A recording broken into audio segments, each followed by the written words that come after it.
Assalamualaikum warahmatullahi wabarakatuh. Selamat berjumpa kembali dengan video saya. Baik, seperti janji saya, maka saya akan membuat video ini untuk melanjutkan video sebelumnya tentang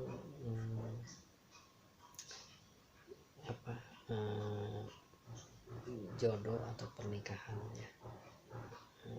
Jodoh dan pernikahan gitu. Jadi bagaimana gitu ya, kenapa gitu harus melewati istihoroh gitu, kenapa harus melewati hal yang tadi gitu ya, hal yang saya sudah jelaskan. Jadi pertama mungkin dari alur dulu. Yang pertama ya, kenapa diutamakan dengan yang kita kenal, karena banyak kasus-kasus, misalnya kita melihat ya, di tahun 2026 itu terungkap kasus yang penyiksaan ya, seorang istri yang disiksa selama 3 tahun disekap gitu oleh suaminya gitu ya. Taufik Hidayat ya, kasus yang Taufik Hidayat yang menyekap istrinya selama 3 tahun.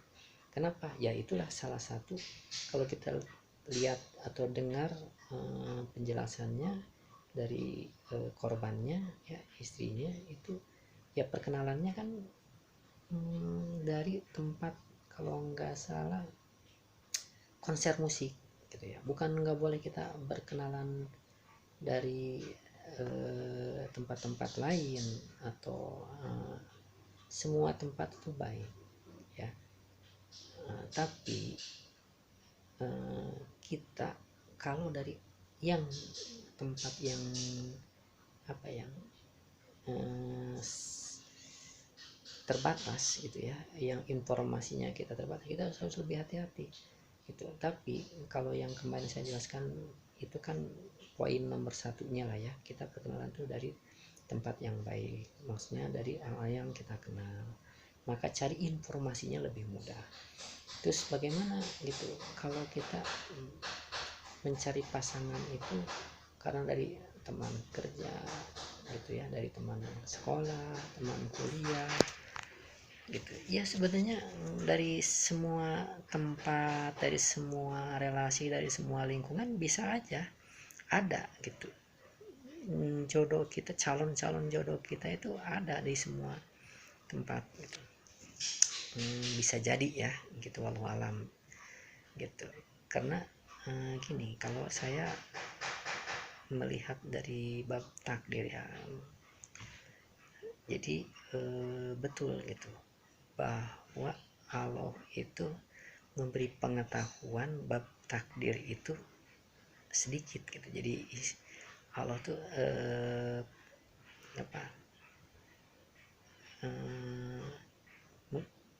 memberikan kepada manusia ilmu takdir itu yang sedikit, tapi bukan berarti kita tidak mendapat pengetahuan gitu. Jadi secara konsepnya sebenarnya Allah memberikan ilmu, memberikan pengetahuan gitu tentang bab takdir ini, tapi isinya gitu yang sedikit itu jadi isinya. Misalnya kalau dalam soal multiple choice itu misalnya soalnya ada gitu ya, tapi isi gitu, isi dari ABCD-nya itu tidak disampaikan gitu. Kenapa? Supaya kita bisa ada istihoroh gitu ya, kan tadi kan multiple choice ya, kalau soal itu kan pertanyaan ada jawaban multiple choice. Nah, kita hanya mendapatkan itu aja, tapi jodoh kita itu adalah yang A, yang B, yang C, maka kalau pelajaran tuh kita dengan menghafal pelajaran, jadi kalau pelajaran itu kita seolah kayak Allah tuh memberikan takdir pengetahuan itu semuanya, lalu mana yang bisa menghafal, mana yang enggak. Kalau yang bisa menghafal berarti dapat nilai 100, kalau yang enggak ya dapat nilai 2 atau 0 atau 4 gitu ya, atau 40 gitu ya. Nah, tapi dalam hal takdir Allah itu agak berbeda dengan tadi mengenai contoh soal dan jawaban multiple choice. Bedanya di mana? Maka pengetahuan takdir kita itu tidak harus dihafalkan oleh kita gitu, karena banyak sekali sebenarnya Allah meringankan. Kenapa dirahasiakan? Karena meringankan. Kenapa? Ya supaya kita tidak terlalu harus menghafal gitu mana takdir kita yang baik dan yang buruk. Maka jalannya apa? Ya dengan istikharah gitu ya. Karena di bab jodoh saya sudah menyampaikan pintu gerbangnya di istikharah gitu ya. Jadi itu pintu gerbang terakhir menuju ke pernikahan, istikharah. Maka istikharah itu adalah untuk memilih jawaban yang multiple choice tadi gitu ya. Jangan kasarnya kalau istilah anak-anak pelajar itu ngitung kancing gitu. Kita untuk mencari jodoh itu ngitung kancing gitu ya, nggak gitu. Tapi dalam menentukan takdir kita, menjawab takdir-takdir pilihan kita, maka kita dengan istikharah ya. Nah itu makanya saya dijelaskan gitu supaya tidak terjadi kasus lagi kayak kasus korban Taufik Hidayat yang penyebabnya sampai 3 tahun. Kenapa itu? Mereka atau si wanitanya dengan mudah menerima, dengan mudah dengan rasa suka, terus menerima pinangannya gitu ya, dan mau menikahinya gitu. Seharusnya kalau mengikuti alur yang tadi saya sampaikan, yang sebelumnya saya sampaikan, ada istikharah, bisa jadi Allah menunjukkan gitu, menunjukkan bahwa itu bukan jodoh yang baik gitu. Dan insya Allah saya yakin kalau sudah melewati istikharah, tentunya ada nanti proses yang menyebabkan kita terhalangnya jodoh dengan si A tadi gitu ya, seperti itu. Atau dengan jodoh yang kurang baik gitu, yang masa depannya tidak baik gitu. Itu karena pintu gerbangnya di istikharah. Kenapa? Karena istikharah itu adalah kita minta Allah yang memilihkan. Kenapa? Untuk minta kepada Allah, karena Allah lah pengetahuannya yang maha luas gitu. Jadi yang mungkin menonton video saya sebelumnya gitu, saya menjelaskan bab takdir bahwa takdir itu ada dua kan, ada takdir yang bisa kita memilih dan ada takdir Allah yang tidak bisa kita memilihnya gitu ya, yang sudah ketetapan Allah. Nah, kita di sini istikharah itu adalah di bab takdir yang memang bisa kita memilihnya gitu, kayak jodoh. Karena jodoh itu adalah salah satu bab takdir yang bisa kita memilih, karena rasa suka itu bisa berulang gitu ya. Gitu. Makanya kenapa ada perselingkuhan? Kenapa? Yaitu gitu. Ada kita pertama ada rasa suka dengan si A sampai menikah. Setelah pernikahan ternyata kita juga menyukai lagi, ada masa menyukai lagi dengan pasangan lain gitu, atau dengan lawan jenis lain gitu ya. Nah disitulah berarti atau bahkan sebelum menikah pun gitu, kita bisa baru misalnya banyak kan yang terjadi setelah melamar ternyata kita menyukai juga gitu dengan lawan jenis yang lain gitu. Nah itulah makanya di sini berarti memang ada calon takdir itu tidak satu, calon takdir jodoh itu ya. Makanya disuruh istikharah. Kenapa Allah menyuruh istikharah? Karena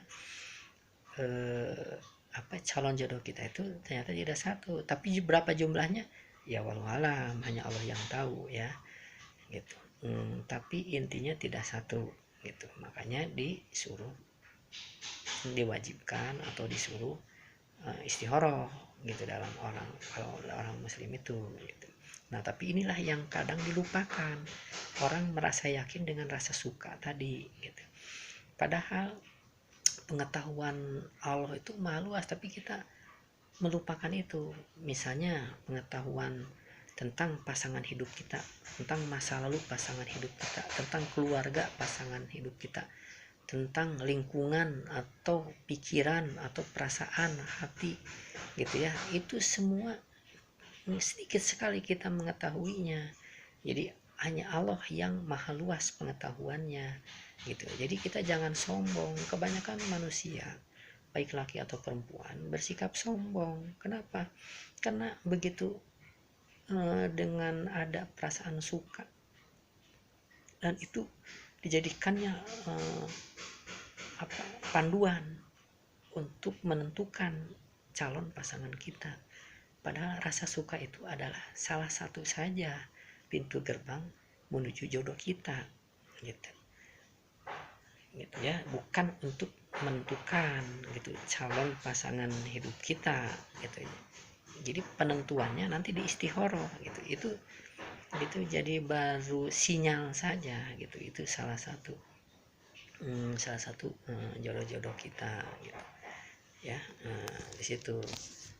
Terus kedua, beda zaman dulu dengan zaman sekarang. Kalau zaman dulu mungkin orang lebih menahan adab, lebih banyak beradab ya, karena mungkin tadi ya pengaruh medsos gitu ya, pengaruh dari media sosial, TV gitu. Jadi orang lebih punya perasaan malunya lebih kuat. Tapi zaman sekarang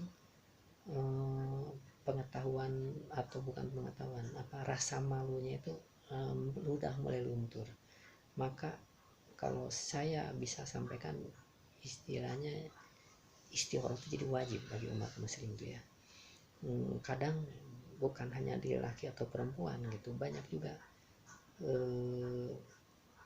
perempuan suka dengan sesama jenis, laki-laki suka dengan sesama jenis. Nah, tapi kadang mereka karena disuruh oleh keluarganya menikah, ya mereka menikah, tapi nanti pasti akan terjadi masalah di dalam rumah tangganya, apakah masalah perceraian atau masalah nanti penyakit yang bila menjalik ya, seperti itu. Makanya tetap istikharah gitu ya, kembali ini jadi wajib. Makanya disinilah pembahasan yang saya kenapa jadi wajib ya tadi, norma-norma saat ini itu sudah mulai luntur gitu. Jadi sedikit sekali orang yang masih mempertahankan. Kalau dulu mungkin orang busuk pun, orang jahat pun masih punya norma, sehingga kalau kita lihat angka perceraian tahun 60-an, 70-an, 80-an itu masih lebih baik, masih sedikit gitu ya dibanding tahun 2000-an ke sini gitu. Pokoknya setelah media sosial dengan mudahnya diakses, itu angka perceraian lebih banyak gitu ya. Jadi kalau dulu bukan zaman dulu tuh, zaman masa orang tua saya gitu yang mungkin pernikahannya di tahun 50-an, 60-an, 70-an, bahkan sampai saya ya tahun 90-an gitu. Itu masih punya ada norma yang lebih baik. Kenapa? Kita masih bisa menyelesaikan permasalahan-permasalahan dalam pernikahan. Bukan berarti saya udah istikharah gitu dulu dalam mencari pasangan itu tidak bermasalah ya, dalam rumah tangga ya pasti ada masalah rumah tangga, tapi tentunya karena dipagari oleh adab, norma gitu, perilaku, rasa malu, jadi menyebabkan sedikitnya angka perceraian. Jadi kalau yang bercerai itu dulu sudah betul-betul memang kasusnya yang berat lah gitu ya. Kalau masih ya kasus-kasus biasa gitu, itu tidak langsung mudah dengan cerainya gitu ya. Tapi kalau saat ini godaannya itu makin banyak dan norma adabnya juga luntur, sehingga menyebabkan angka perceraian. Nah itulah makanya karena makin sedikitnya atau krisis moral inilah yang menyebabkan wajibnya kita mencari jodoh itu harus lewat istikharah gitu ya. Itu ya bagi perempuan atau laki-laki gitu ya, balik seperti itu. Terus kedua tadi dari pergaulan, kedua ke pengetahuan tadi ya. Kadang rasa cinta atau rasa suka atau pandangan pertama itu bisa membohongi gitu ya. Maksudnya membohongi gini, seolah dia tuh pasangan yang paling baik karena saat itu suka. Karena kalau kita hanya berbekal suka atau cinta itu bisa jadi karena ada godaan setan ya yang masuk ke dalamnya. Misalnya setan membisikkan, oh dia kaya, oh dia paling cakap, oh dia paling oh, apa baik gitu ya. Gitu. Padahal bisa jadi orang itu berpolitik gitu hanya untuk mendapatkan pasangannya aja kan, berperilaku baik, memperlihatkan kekayaannya, padahal ternyata judol gitu ya, ternyata banyak hutangnya, ternyata bukan dari kerja keras tapi warisan gitu misalnya ya, seperti itu gitu ya. Makanya perlu istihoroh gitu. Terus yang ketiga tadi masa depan. Kalau masa kini oke, dia mungkin masih baik masih apa, tapi perilaku ke depan gitu ya, apa sebulan, setahun, 10 tahun ke depan apakah dia konsisten, hanya Allah yang tahu gitu. Karena banyak yang tadinya berperilaku baik gitu, suka sama suka gitu, ternyata di perjalanan salah satu gitu ya melakukan melanggar norma gitu dalam pernikahan, misalnya selingkuh tadi gitu ya. Nah terus ketiga gitu, komitmen gitu. Setelah apa tadi istihoroh, maka kita memantapkan juga kepada pasangan kita adalah komitmen dan saling mengingatkan gitu. Kalau saya alhamdulillah gitu ya, bukan tidak ada godaan ya, istri atau suami, perempuan atau laki-laki, namanya sebelum rumah tangga, saat pacaran atau setelah rumah tangga pun pasti godaan itu ada gitu ya, maksudnya godaan terhadap lawan jenis yang lain gitu ya. Tapi saya alhamdulillah gitu terhadap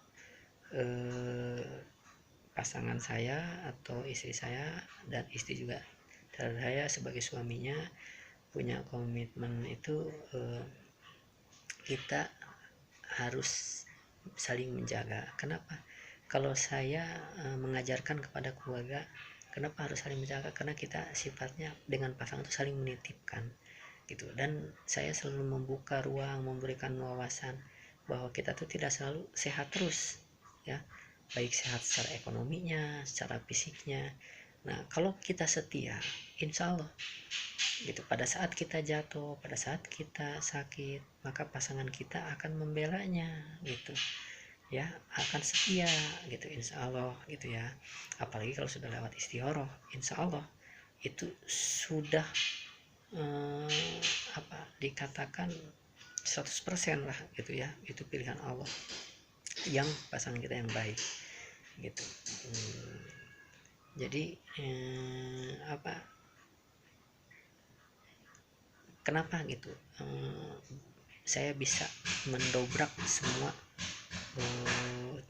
godaan-godaan terhadap lawan jenis selain istri saya gitu ya. Ya itu tadi gitu, saya selalu ingat gitu, kalau mau mau menyimpang gitu atau melanggar gitu janji kita terhadap pasangan kita, kita tuh selalu ingat, aduh jangan-jangan nanti gitu. Saya selalu berpikir gitu. Terus terutama juga kita takut sama Allah gitu. Tapi kadang gitu ya, kadang kalau hanya kita berpikir takut sama Allah suka lupa. Makanya kalau saya ada yang jadi poinnya gitu ya, yaitu tadi saya rasa menitipkan diri saya gitu. Kalau saya baik terhadap pasangannya, insya Allah gitu, nanti pasangan saya pun akan baik terhadap saya gitu. Kalau saya itu, dan itu janji Allah gitu. Karena perilaku perbuatan kita baik atau buruk itu akan kembali kepada kita gitu. Sebetulnya kalau semua paham ajaran Allah gitu terhadap ajaran agamanya, semua agama ya kan mengajarkan gitu, kita harus berperilaku baik karena kebaikan akan kembali kepada kita. Kalau kita berperilaku jahat, buruk, keburukan itu akan kembali kepada kita. Itu ya sama dengan contohnya kan kasus Taufik gitu ya. Taufik Hidayat itu kan akhirnya karena dia berbuat buruk terhadap istrinya, kan keburukan itu balik lagi kepada dia gitu. Dan kebaikan itu karena istrinya dia baik gitu ya, sabar, maka kebaikan pun akan kembali kepada dia gitu ya. Maka subhanallah kan banyak yang menyumbang gitu ya, bahkan sampai miliaran gitu, bahkan kesehatan pun dipulihkan, mentalnya pun dipulihkan. Kalau dia banyak bersyukur dan bersabar, insya Allah gitu, Allah bahkan nanti surganya pun akan didapat gitu ya. Bukan hanya di dunia dia dipulihkan gitu, kebaikannya, harga dirinya terangkat gitu, bahkan di akhirat pun gitu ya. Seperti itu gitu. Jadi kalau saya selalu berpikir gitu, kalau kita mau melanggar norma, aturan, atau apa janji kita terhadap pasangan kita, itu saya selalu berpikir, aduh jangan-jangan nanti keburukan itu akan balik kepada saya gitu. Nanti saya sekarang meninggalkan pasangan saya, bisa jadi nanti saya ditinggalkan gitu, pada saat saya lemah gitu. Apakah lemah secara ekonomi, apakah lemah secara fisik gitu, apa lemah secara mental gitu. Seperti itu. Jadi rasa itulah, rasa takut dan wawasan itulah ya yang menyebabkan kita di tracknya yang lurus, di jalan yang lurus gitu. Dan kalau kita kembalikan lagi di awal, ya itulah dampak dari hasil istihoroh. Kalau istri saya istihoroh, ya mendapatkan pasangannya yang setia gitu. Kenapa? Ya jadi ada gitu. Mungkin kalau istri saya tidak istihoroh saat itu, bisa jadi saya tidak punya wawasan atau pikiran seperti tadi gitu. Dan kebalikannya juga, kalau saya tidak istihoroh, bisa jadi istri saya pun tidak memiliki wawasan konsep hidup yang sama dengan saya gitu, bahwa Allah itu misalnya tadi ya akan membalas semua perbuatan baik atau buruk. Bisa jadi itu tadi terlupakan gitu. Nah itulah pentingnya istihoroh. Kenapa? Nanti Allah yang akan menjaganya gitu ya. Dan bukan hanya menjaganya, bisa jadi memang itu yang Allah sudah pilihkan pasangan kita yang mempunyai pengetahuan, wawasan, adab, norma yang baik gitu ya, baik masa kini dan masa akan datang gitu ya. Jadi seperti itu gitu. Jadi kenapa salah satunya mencari lingkungan yang baik, dan diakhiri dengan salat istihoroh gitu ya. Selain tadi ada juga cari pasangan itu sebelum istihoroh itu, maka cari dulu yang sepadan gitu ya.